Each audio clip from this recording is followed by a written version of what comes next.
Good morning. आज DElEd 4th semester के कुछ क्वेश्चंस बचे हुए थे विद्युत के, जो कि आज हम आप लोगों के बीच में डिस्कस करेंगे। देखिए, जैसे पहला क्वेश्चन दिया है आपका क्वेश्चन नंबर 1। इसमें आपसे क्वेश्चन पूछा जा सकता है कि आवेश का SI मात्रक क्या है। जैसे क्वेश्चन में पूछ लिया आपसे, क्वेश्चन में आवेश का आपसे पूछा गया आवेश का SI मात्रक क्या है। ठीक, तो आवेश का SI मात्रक क्या है, तो इसका आंसर लिखेंगे आप। उत्तर क्या हो जाएगा इसका? कूलाम। आवेश का SI मात्रक क्या होता है? कूलाम होता है। ठीक, आवेश का SI मात्रक क्या होता है? कूलाम होता है। दूसरा क्वेश्चन आपसे पूछ ले,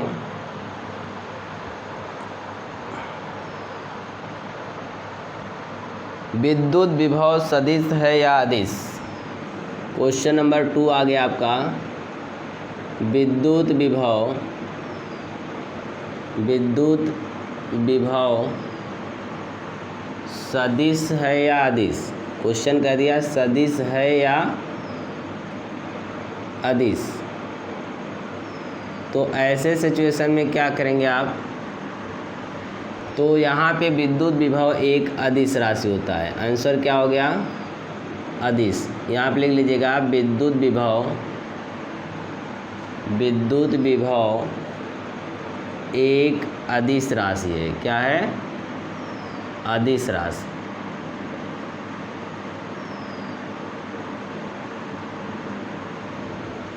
नेक्स्ट क्वेश्चन आपसे पूछा जा सकता है,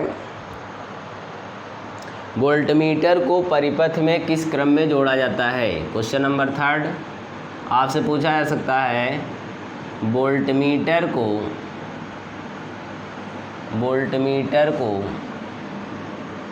परिपथ में किस क्रम में जोड़ा जाता है। किस क्रम में जोड़ा जाता है, यही आपका है कि वोल्टमीटर जो वोल्टेज मेजरमेंट करने का यंत्र होता है, उसको परिपथ के साथ माने सर्किट के साथ किस प्रकार से जोड़ते हैं। तो आपका आंसर हो जाएगा इसका विद्युत परिपथ। देखो, वोल्टमीटर को परिपथ के साथ समांतर क्रम में जोड़ते हैं। इसका आंसर होगा वोल्टमीटर को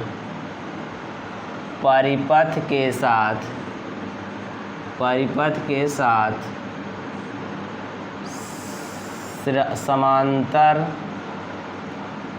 समांतर क्रम में जोड़ते हैं। वोल्टमीटर को परिपथ के साथ किस क्रम में जोड़ते हैं? समांतर क्रम में जोड़ते हैं। नेक्स्ट आपका क्वेश्चन हो सकता है,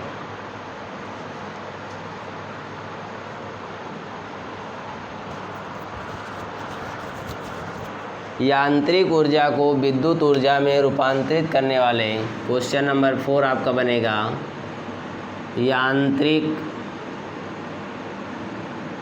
यांत्रिक ऊर्जा को विद्युत ऊर्जा में किस उपकरण द्वारा परिवर्तित करते हैं।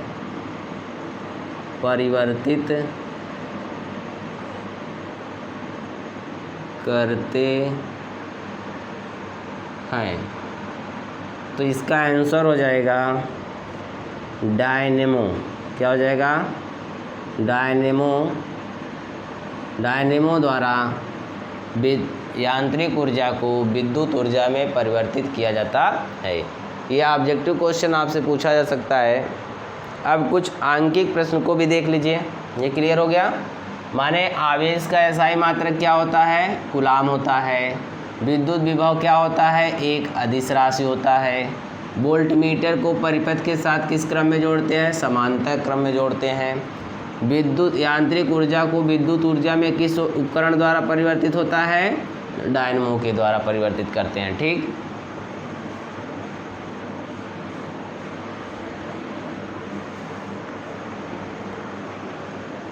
देखिएगा यहाँ पे एक क्वेश्चन दिया है। क्वेश्चन नंबर 5 में लिखा है 4, 5 और 2 ओम के 3 प्रतिरोधों को 4, 5 तथा 3 ओम के 3 प्रतिरोधों को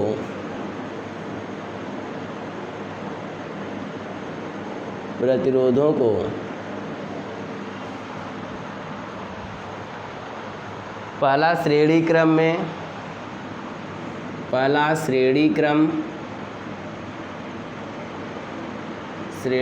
में तथा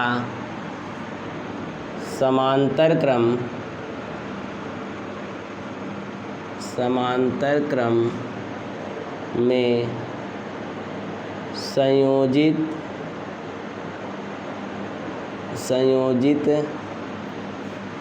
करने पर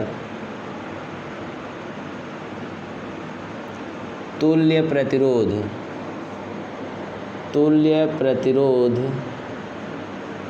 होगा।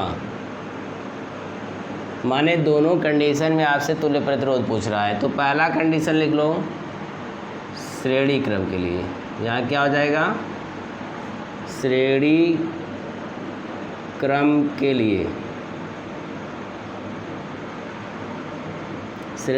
लिए क्या हो जाएगा? R बराबर R1 plus R2 plus R3। तो यहाँ हो जाएगा 4 प्लस 5 प्लस 3। ठीक, माने 4, 5, 9, 3, 12 ओम हो जाएगा। कितना हो जाएगा? 12 ओम। ये श्रेणी क्रम में हो गया। दूसरे नंबर पे आपका क्या आता है? समांतर क्रम के लिए। तो समांतर क्रम में तुल्य प्रतिरोध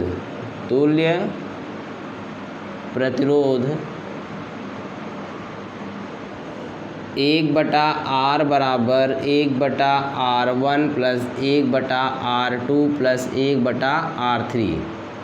तो 1/R बराबर हो जाएगा 1 कितना है? 4 प्लस 1/5 प्लस 1/3। तो यहाँ देखो ध्यान दीजिएगा, यहाँ पे क्या बनेगा? एलसीएम ले लेना। एलसीएम में क्या बनेगा? यहाँ देखो 60 बनेगा। 5 तिहाई 15 चौका 60। 4 से भाग देंगे तो कितना होगा? 15 प्लस 5 से देंगे तो 12, 3 से देंगे तो 20, जोड़ लेंगे तो कितना बन जाएगा? जोड़ने में देखिए ध्यान दीजिएगा, 5, 2, 7 और 2, 1, 3, 1, 4 मीन बनेगा 1, 1, 2, 2, 4 और 5, 2, 7। 47 बटे कितना हो जाएगा? 60। 1/R की ये वैल्यू है। तो R बराबर जब फाइंड करेंगे देख लीजिए यहीं बगल में, R बराबर कितना हो जाएगा? 60 बटे कितना हो जाएगा? 47 हो जाएगा। यही होगा। इसको दशमलव में भी निकाल सकते हैं। इतना ओम आएगा। 60 बटे कितना आएगा? 47 आएगा।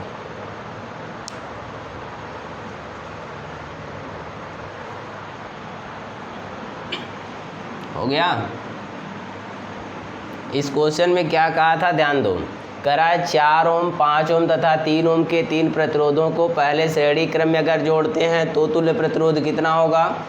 दूसरे क्रम में अगर समांतर क्रम में अगर हम जोड़ते हैं तो कितना प्रतिरोध होगा। ठीक, तो आपने देखा क्या कि श्रेणी क्रम में जो तुल्य प्रतिरोध होता है वह R equal to R1 plus R2 plus R3, माने सारे प्रतिरोधों को क्या किया जाता है, जोड़ लिया जाता है। ठीक, तो वही तुल्य प्रतिरोध होता है। तो यहाँ पे आपने 4 ओम प्लस 5 ओम प्लस 3 ओम को जोड़ा तो कितना आया, 12 ओम आ गया।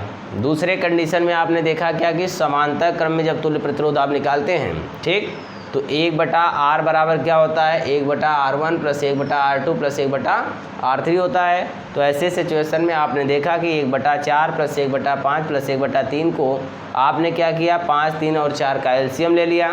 तो एलसीएम लेने पे कितना हो गया, 60 हो गया। ठीक, तो यहाँ से आपने क्या किया कि जब सभी को जोड़ा तो 47/60 आ गया। जब R की वैल्यू निकालोगे तो ये क्या है, 1/R है। R करेंगे तो क्या हो जाएगा, डिनोमिनेटर का न्यूमरेटर हो जाएगा, न्यूमरेटर का डिनोमिनेटर, माने अंश को हर को अंश कर देना। ठीक, अब चलिए देखिए नेक्स्ट क्वेश्चन क्या है।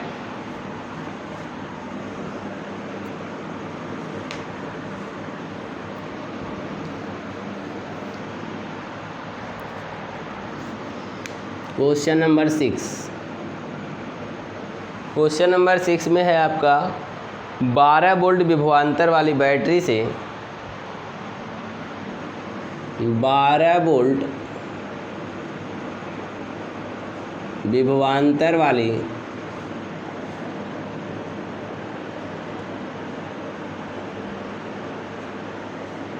बैटरी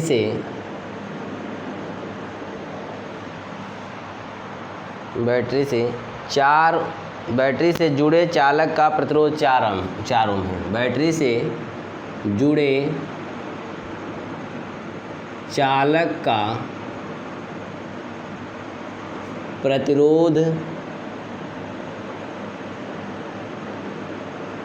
4 ओम है। ठीक, कितना है, 4 ओम। कराए चालक से प्रवाहित धारा की प्रबलता ज्ञात कीजिए। चालक से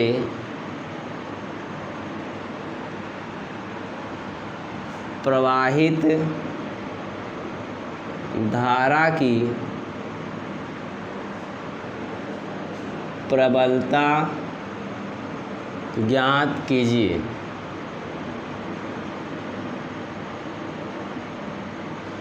यहाँ देखिए इसका हल कैसे होगा। यहाँ पे आपने देखा कि V इक्वल टू कितना दिया है, 12 वोल्ट दिया है। ठीक, 12 वोल्ट हो गया। और R इक्वल टू कितना दिया है आपका, 4 ओम दिया है। I इक्वल टू आपसे पूछ रहा है धारा I इक्वल टू क्या होगा। तो यहाँ पे धारा I इक्वल टू अगर निकालेंगे, धारा I बराबर, तो आपने ओम का नियम जानते हैं। ओम के नियम से क्या बनेगा, देखिए V इक्वल टू क्या होता है, IR होता है। तो I इक्वल टू क्या हो जाएगा, V/R हो जाएगा। तो V कितना है आपका, 12 वोल्ट है और R कितना है, 4 है। तो 4 तिहाई कितना हो गया, 12। माने धारा I बराबर कितना आ जाएगा, धारा की प्रबलता I बराबर हो जाएगा 3 एम्पियर। कितना आएगा, 3 एम्पियर। यहाँ पे आपके क्वेश्चन में क्या कहा गया है, क्वेश्चन में कहा गया है 12 वोल्ट विभवांतर वाली बैटरी से जुड़े चालक का प्रतिरोध 4 ओम है। चालक से प्रवाहित धारा की प्रबलता ज्ञात कीजिए। तो V बराबर 12 वोल्ट दे दिया है, R बराबर 4 ओम।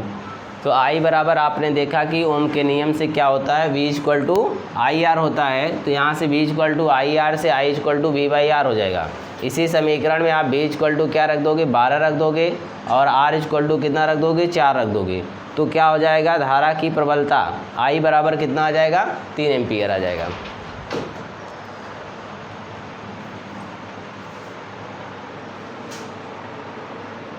चलिए देखिए नेक्स्ट क्या है, क्वेश्चन नंबर 7।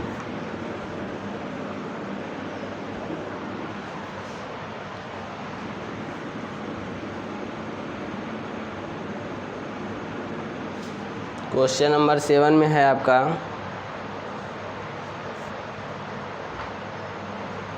एक बल्ब को जब 100 वोल्ट के, क्वेश्चन है एक बल्ब को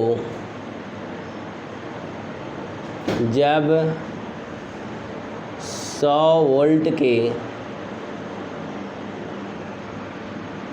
एक बल्ब को जब 100 वोल्ट के विद्युत स्रोत से जोड़ा जाता है, विद्युत स्रोत से जोड़ा जाता है,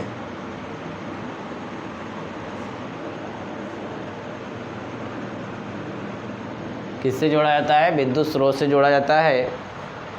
तो इसमें 1 एम्पीयर की धारा प्रवाहित होती है। तो इसमें 1 एम्पीयर की धारा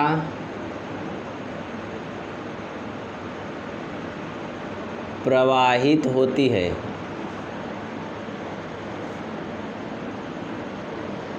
क्या होती है? 1 एम्पीयर की धारा प्रवाहित होती है। बल्ब की शक्ति ज्ञात करें। बल्ब की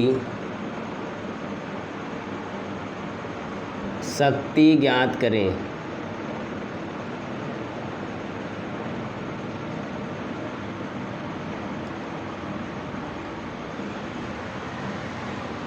कैसे निकलेगा? देखिए इसको कैसे सॉल्व किया जाएगा। सबसे पहले क्वेश्चन में आपका क्या दिया गया है? एक बल्ब को जब 100 वोल्ट के विद्युत स्रोत से जोड़ा जाता है, ठीक, माने यहाँ पे दी गई चीज़ों को जानिएगा। दिया है, क्या क्या दिया है? पहले दिया है विभवांतर दिया है। क्या दिया है? विभवांतर। विभवांतर भी बराबर कितना दिया है? 100 वोल्ट दिया है, ठीक। फिर कह रहा है कि इसको 1 एम्पीयर की धारा प्रवाहित होती है, माने विद्युत धारा I बराबर, विद्युत धारा I बराबर कितना दिया है? 1 एम्पीयर दिया है। कितना दिया है? 1 एम्पीयर दिया है, ठीक। आपसे पूछा क्या है? बल्ब की सामर्थ्य। सामर्थ्य P बराबर पूछ रहा है। सामर्थ्य P बराबर क्या होगा, यही आपको बताना है।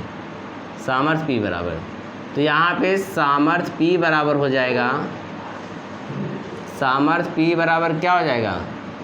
P इक्वल टू VI हो जाएगा। क्या हो जाएगा?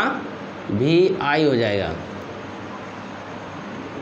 तो यहाँ से देखो P इक्वल टू कितना बन जाएगा? V माने 100 और I मतलब 1, तो यहाँ पे हो जाएगा 100 वाट हो जाएगा। कितना हो जाएगा?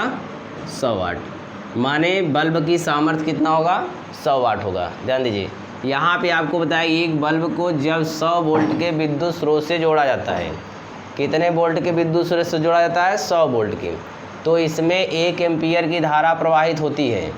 धारा का मान कितना दिया है? 1 एम्पीयर दिया है। तो क्या पूछा आपसे? बल्ब की शक्ति क्या होगी, माने सामर्थ्य पूछ रहा है, क्या होगा। तो आप जानते हैं कि सामर्थ्य P बराबर VI होता है। क्या होता है? VI होता है। और यहाँ से आप सामर्थ्य P बराबर VI से P इक्वल टू 100 गुणे 1 माने 100 वाट। कितना हो जाएगा? 100 वाट हो जाएगा, ठीक।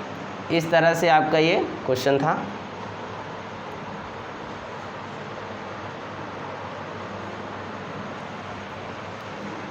एक क्वेश्चन और देख लीजिए।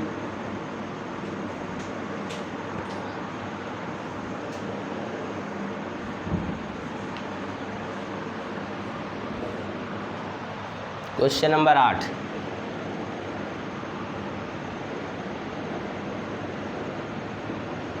क्वेश्चन नंबर 8 में कहा गया है 60 वाट के 5 बल्ब को 60 वाट के 5 बल्ब को 60 वाट के 5 बल्ब को प्रतिदिन 5 घंटे जलाने पर, प्रतिदिन 5 घंटे जलाने पर 2 रुपये प्रति यूनिट की दर से 2 रुपये प्रति यूनिट की दर से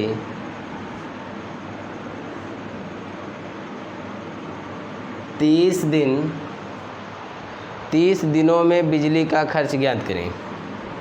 30 दिनों में